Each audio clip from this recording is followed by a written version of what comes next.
نحمده ونصلي على رسوله الكريم أما بعد أعوذ بالله من الشيطان الرجيم بسم الله الرحمن الرحيم رب اشرح لي صدري ويسر لي أمري واحلل عقدة من لساني يفقهوا قولي.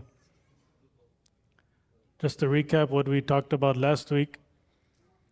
Last week we spoke about the birth date of Nabi Sallallahu Alaihi Wasallam. We know in our times there are always, in the month of Rabiul Awwal throughout the world, there are commemorations, there are occasions, events that commemorate in the month of Rabiul Awwal the birth of Nabi Sallallahu Alaihi Wasallam. And we try to remind everyone to stay within bounds and limits and not to go beyond Islamic teachings. And last week when we talked about the month, or rather the year, it was known as the year of the elephant, the invasion, Abraha, and we went over that very briefly. Today, inshallah, we'll go over the childhood of Nabi Sallallahu Alaihi Wasallam. The childhood of Nabi Sallallahu Alaihi Wasallam, we know that in Arabia, pre-Islamic Arabia, during the days of Jahiliyyah, which is known as Ayyam Jahiliyyah, there was a certain tradition amongst the Arabs. And that tradition was that when children are born in their infancy, in their toddler years, in their young, from a very young age, the nobility of Arabs, they would send their children off to the villages for a variety of reasons. Some of those reasons include that the villages were much more pure. The air was more pure, the atmosphere, the environment, the social, cultural norms in the villages were more better than the metropolis, the major city. Of course, at that time, during being Mecca. Another reason why the Arabs, their tradition to send children off in the younger days was to gain a grasp of a pure Arabic language.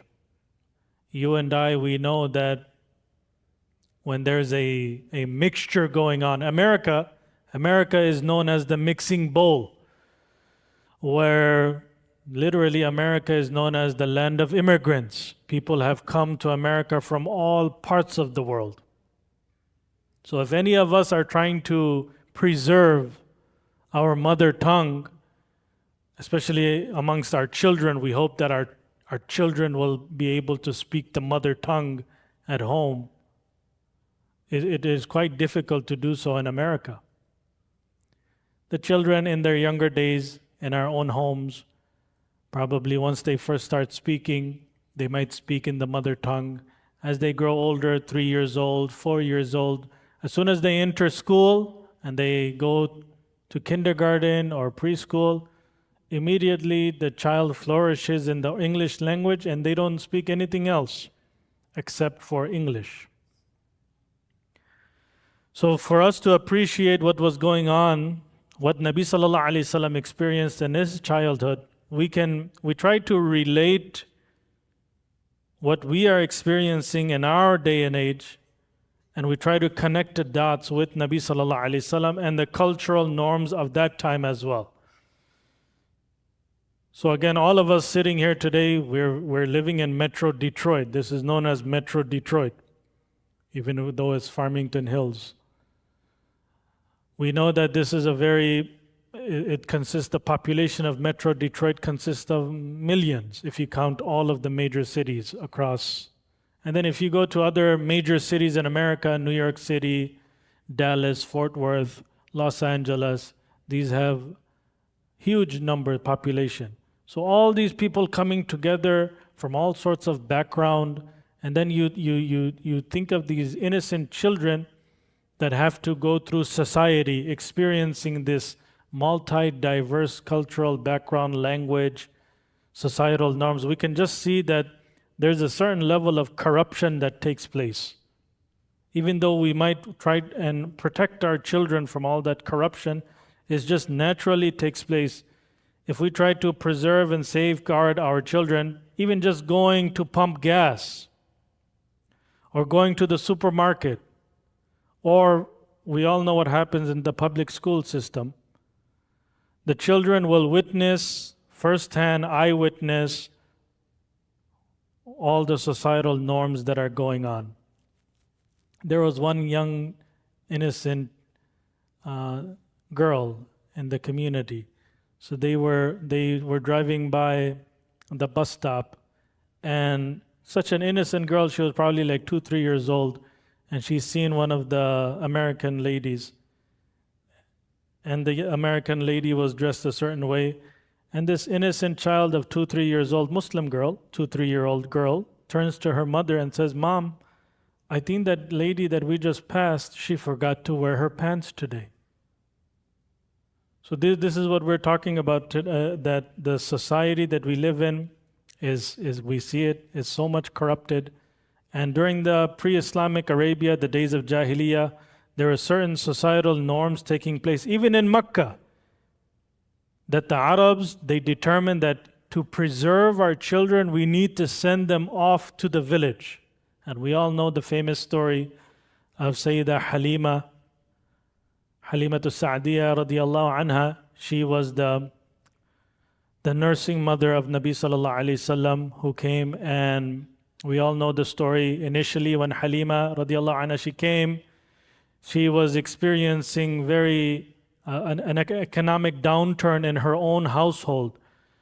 The animals that were supposed to give milk, their milk was dried up. The animals were very lethargic, very lazy, very slow. Everyone who came to Mecca, they seen the beautiful baby in the form of Nabi sallallahu alaihi wasallam, but no one really advanced to take Nabi sallallahu alaihi wasallam to nurse him and house him in the village, because they knew that this child is an orphan. And usually what these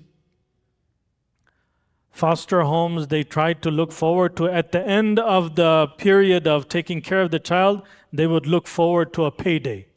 That was their own form of a paycheck. That if we take care of this child, at the end, the father of this child will pay us for our services, and we will be able to take care of our own needs and carry on. As soon as they heard Nabi sallallahu alaihi wasallam was an orphan, even though everyone was attracted to Nabi sallallahu alaihi wasallam, they would kindly decline and they would move on to the next child. Of course, Halima radiallahu anha, she was experiencing that same thing. She was also looking for a child that has a father figure, someone who would take care of her at the end of her services. But at the end, she didn't want to leave empty-handed, so she diligently accepted. And we all know the story that on the return back to her village, the animals that were once dry of milk, now they have udders full of milk. The animals that were once upon a time very slow and lazy, now they're outpacing the other caravan animals and going faster. The husband of Halima radiallahu anha noticed this and said that truly you have picked up a very fortunate, very amazing, very blessed child. And in the household of Halima radiallahu anha, Nabi sallallahu alayhi wasallam is growing up with his foster brothers and sisters. And every time the time came back for Nabi sallallahu alayhi wasallam to be returned back to his mother Amina, Halima radiallahu anha, she would request that, is it possibility that maybe we can extend it a little more? Extend it a little more. This happened a couple of times. The extension was approved by the mother of Nabi sallallahu alayhi wasallam, Amina.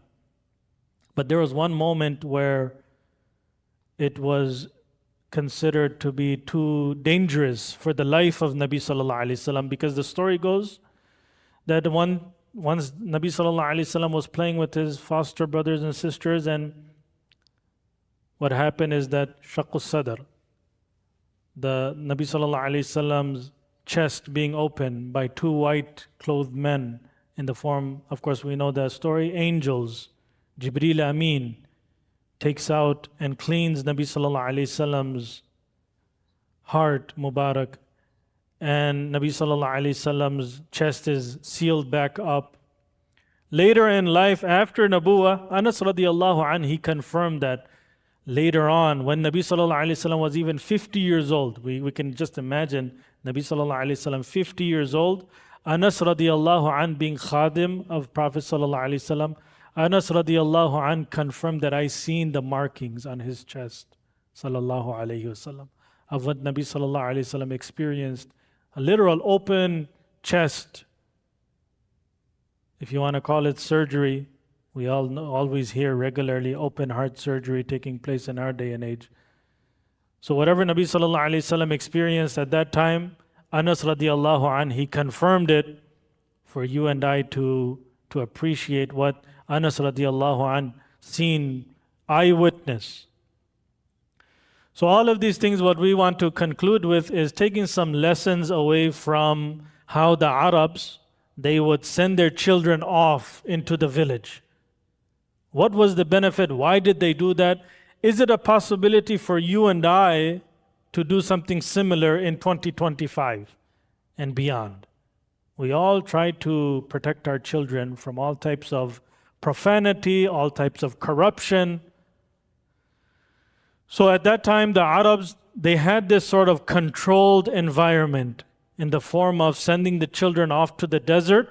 And we said that the desert, the villages in the desert, they were more cleaner, the air was more cleaner, the environment, the societal norms, it was much better than the major city. So it was a controlled environment. The entire culture of Arabs, they accepted that this is normal. If you ever want your child to grow up in a beautiful manner, giving them good tarbiyah, send them off to the desert. That was a societal norm. Now today in 2025, where no one is telling anyone to send your children off to the desert. So we can create our own types of pure environments. And we've seen it, especially in the summer, when children are off from school, there's all types of activities for the children. There was summer camp, there's summer school. Even children who are in middle school, high school, they might go off to an Islamic seminary to study Islam for the duration of summer. We know in the form of here locally we have many Islamic institutes. People go to Chicago as well. People go to Texas. There's Islamic seminaries in California. So mashallah, very, very amazing opportunity in 2025 for our Muslim children to venture out, look for something to do in summer, learn about our deen. I remember when we were growing up in the late 80s, early 90s, I myself experienced 10 years of boarding school. When I was 10 years old, my parents sent me off to a boarding school. So at 10 years old, I had to become mature enough where I was able to take care of myself, feed myself, go to bed on time, do my own laundry. And when you're in a boarding school, anyone ever experienced boarding school will tell you firsthand that there's some good kids in boarding school and there's also bullies in boarding school. So not only did we have to take care of ourselves, we also had to defend ourselves. Our parents are not there in boarding school. So that was something that I experienced firsthand, boarding school. Very rarely do parents send their kids off nowadays to boarding school. I believe again in Warren right now there is a boarding school, but Michigan students do not board in the Warren campus in the form of MII and these Islamic seminaries. If the students are from out of state, like most of the students are from Texas, they're allowed to board. The Michigan students are told to go home and come back in the morning, so back and forth. There's other opportunities. I've seen amazing, some of the kids in summer, this summer I've seen a handful of our community kids, they went for khuruj. They went for 40 days and they came back I have seen visual, positive change take place. Their parents took on that challenge that, you know what, okay, I will allow for my child to go off from home for 40 days. Inshallah, they come back better. And you can ask those parents, those fathers, that do you see any positive change? And most certainly the fathers will say, yes, mashallah, my child is much more better behaved. They're speaking more politely. They're a lot more religious minded.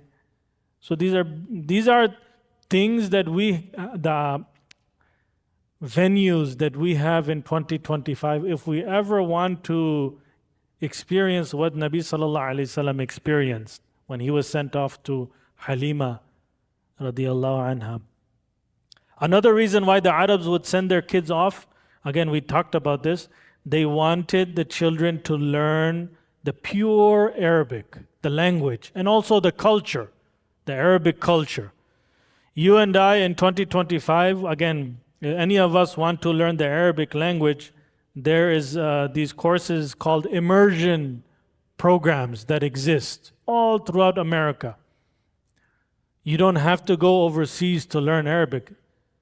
But again, no one can learn the Arabic language just from a weekend class. You can't do it. You have to literally drown yourself learning the Arabic language.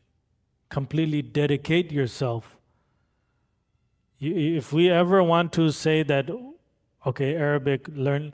Nabi sallallahu alaihi wasallam was living in Mecca amongst Arabs. He himself, his mother tongue is Arabic. Even being Arab, born in an Arab household, they still said to themselves that we need to send our Arab-speaking children off to the village so they can learn Arabic better. Now you and I, whose mother tongue is not even Arabic, how would we ever learn Arabic? So again, you can understand that just a simple weekend class, 1 hour here, 1 hour there, it will be a very uphill battle to learn Arabic unless we drown ourselves night and day and take it so much serious. Another reason why the Arabs would send the children off into the villages is that the desert, it taught survival skills. Survival skills are so important. Just think about your own household. You have your own children, you have nieces and nephews, maybe you have grandchildren. You certainly hope your future generation of your own family, the kids are able to develop survival skills. Arabs at that time, pre-Islamic Arabia, they realized that the children, they need to develop survival skills. As parents and guardians, what do we always like to do? We always like to keep our children always in safe environment. Don't let them experience too much difficulty. Don't let them this and that. Meanwhile, all of this sheltering makes the child soft. Makes the child so soft that when the real world will hit them, they won't know what to do. Mom and dad are not always going to be there to save the children. So at that time, pre-Islamic Arabia, the Arabs, they realized, send them off into the desert, in the village, just naturally, they will develop survival skills.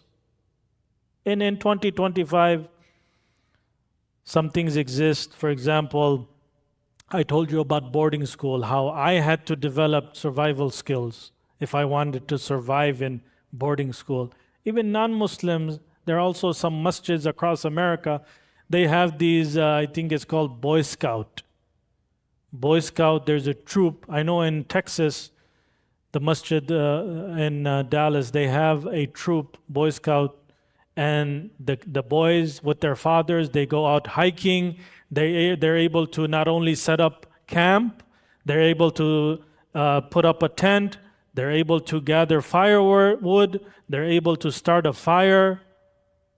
All of these things, survival skills, are critical for us. And as they grow older, what is next in life? You buy a car. When they get married, they look forward to buying their own home. So if you have a car, The least you should be able to do is you should be able to change your own tire. These are survival skills. Now, you mean to tell me that if you develop a flat tire on the side of the road, you're going to sit there on the shoulder waiting for AAA to come 1 hour, 2 hour, 3 hour? You're sitting there on the side of the road. Meanwhile, you have a spare tire in your trunk. You also have a jack. If you yourself don't know how these survival skills, how will the boys of the household know it? And some fathers are even teaching their daughters that you pull to the side in a safe area. My own advice is don't even pull over on the freeway. Slowly make your way to the exit and get off into a parking lot. There's always a parking lot as soon as you exit. It's better the tire is already punctured. Let the tire go.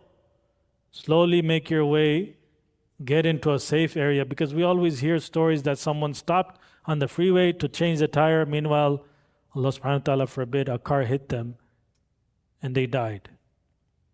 So these are survival skills. As men, we should also know how to operate, maybe I would say, a barbecue grill. You should know how to cook meat. You can't always depend on a catering company to do these things for you. These are survival skills. We're trying to understand, why did the Arabs send their children off to the desert when they were so young? And what do we do in 2025 and beyond? Without making it too much longer, we'll just go over a few more points why the Arabs sent their children off to the villages in pre-Islamic Arabia. And Nabi sallallahu alaihi wasallam experienced it himself, so at least we can appreciate it. And we covered that the villages were much more healthier. It was immune to certain diseases that existed in the major cities. The villages had cleaner air, had fewer disease. So these positive factors allowed for the children to develop stronger bodies. They would play outdoor. They had a certain level of physical labor they had to do. They were building immunity. By allowing the children to play outside, you and I, we can appreciate in 2025, it will relieve some of the childhood depression that exists in our time. Childhood depression and anxiety is such a real phenomenon that is plaguing Americans, especially even Muslim households.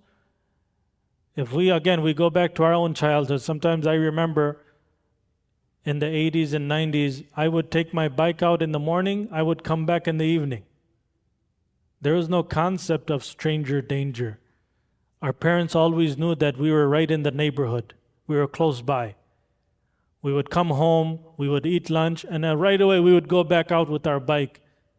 This is even before cell phones existed. Barely there was a payphone on each corner, and for the payphone, you had to put in a quarter. If you didn't have a quarter, you would call 1-800-collect calls. Finally, why did the Arabs send their children off to the villages? For you and I to appreciate is that the separation that takes place between a parent and child, the separation that takes place is so important. When we have maktab here, we have Saturday, Sunday school here. Some of the parents are like, my child is 3 years old, can I enroll? We say, absolutely not. The child is too attached to you. When you leave the child here at 3 years old, the child will cry the whole class period. As teachers, we're not ready. We don't even have the tools to take care of a crying child. We have a whole class full of children that we have to teach.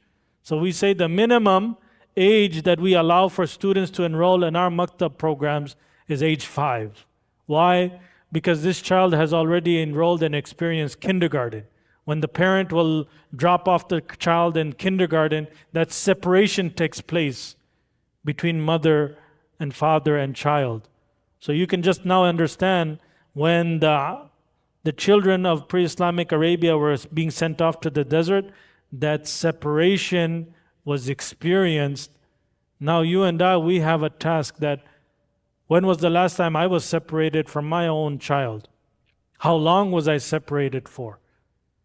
I've seen in this community some children were sent to here, Michigan, some family members' home. I had one student in Maktab. The student was not even from here. He was from Minneapolis. So the family, Michigan family, they said, please, can we enroll our Minneapolis family member in the Maktab here? Because they don't even know what's Maktab in Minneapolis, in his neighborhood. The child was about 8-9 years old. The family member said he doesn't even know the Arabic alphabet, alif, ba, ta, tha. So the 1 month that the child is here, at least he can benefit and learn the introductory Arabic letters. And we allowed the child to come here. He was coming with his cousin. So he experienced that separation. His parents stayed in Minneapolis. They sent him here. The child was enrolled in the maktab. So all of these things, you and I, we can appreciate all of the things that we just went over. Why did the Arabs do that in pre-Islamic Arabia?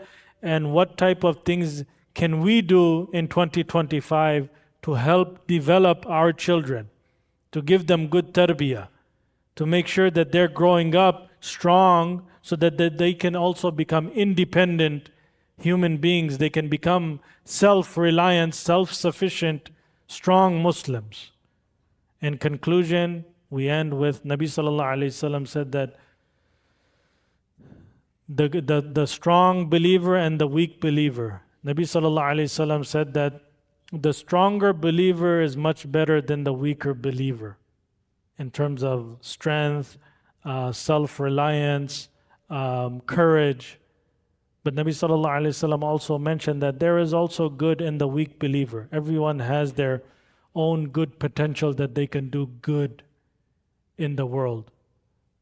But we always strive that may Allah subhanahu wa ta'ala make us from amongst the strong believers so that we can also benefit and help the weaker believers in society.